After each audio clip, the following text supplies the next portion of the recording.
अभिमन्यु बनाने के बाद नहीं, इमरान साहब अभी आपने चुनाव सुधार की बात मानक शुरू की और चुनाव सुधार पर चर्चा हुई, लेकिन आपको नहीं लगता कि इतना बैगेज आपके पास है कि 40 साल जब सरकार में रहे तो चुनाव सुधार के लिए कुछ नहीं किया, चुनाव आयुक्त के लिए कोई कानून नहीं बनाया और आखिर तक आते आते तो पर्ची बना के चुनाव आयुक्त बनाने लगे। एक चीफ इलेक्शन कमिश्नर बनाया, वो ठीक हुआ, उसकी स्पाइन ठीक थी तो आपने मल्टी मेंबर इलेक्शन कमीशन बना दिया। तो इतने 50 साल के बैगेज पर आप कैसे, कितने ईमानदारी से किसी के खिलाफ लड़ाई लड़ सकते हैं जो कानून बना रही हो? विजय जी, सबसे महत्वपूर्ण बात ये आपने कहा कि बैगेज बहुत है।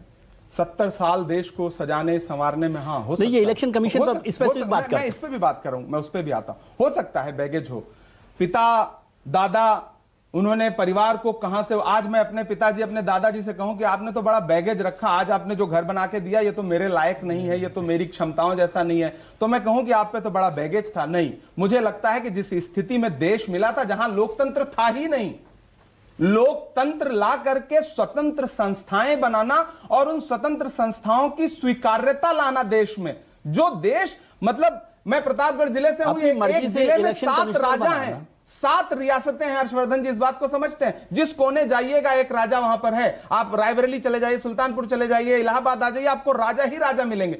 उस देश में राजतंत्र खत्म करके लोकतंत्र लाने का काम पंडित नेहरू ने किया, डॉक्टर बाबा साहब अंबेडकर ने किया, मौलाना आजाद ने किया, सरदार पटेल ने किया। लोकतंत्र लाए, उसके बाद धीरे धीरे स्वीकार्यता होते होते होते होते जब स्वतंत्र संस्थाओं का अस्तित्व बन गया, तो फिर आप आते हैं और आप कहते हैं 70 सालों में किया क्या, और फिर सरकार आकर जो संस्थाएं बनी है उसको और बर्बाद कर दो। नहीं, लेकिन बन कहां पाई स्वतंत्र, यही तो ये सबसे बड़ा सवाल है कि बन, कांग्रेस ने कुछ बनाया ही नहीं। नहीं बनाया मैं ये कह रहा हूं, बन नहीं अच्छा, इसको बनने की प्रक्रिया में तो थी, कम से कम ईमानदाराना कोशिश तो थी। इसको और स्पेसिफिक करते हैं कि एक इमरान साहब एक जो इलेक्शन कमिश्नर बनाया, सीसी बनाया सेशन साहब को, बहुत स्पेसिफिक बात करता हूं क्योंकि इलेक्शन कमीशन मैंने बहुत लंबे समय कवर किया, उसको मल्टी मेंबर कमीशन कांग्रेस ने क्यों बनाया, आपको जानकारी है उसकी? नहीं। और क्या आप उस कमिश्नर का नाम बता सकते हो जिसको पार्टी प्रेसिडेंट पर्ची बना के प्राइम मिनिस्टर को भेज दे? महत्वपूर्ण बात ये कहूंगा कि आज अगर किसी भी सबसे महत्वपूर्ण चुनाव आयुक्त की बात होती है जिसने चुनाव सुधारों पर बात की, तो आप सिर्फ एक नाम गिना पाते हैं।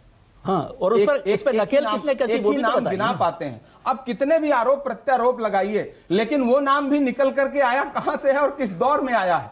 आज के तो चुनाव, मुख्य चुनाव आयुक्तों के प्रेस कॉन्फ्रेंस उठा के देखिए, भाजपा के प्रवक्ता क्या वैसा बोलेंगे जो जवाब वो देते हैं और शेर सुना करके निकल लेते हैं।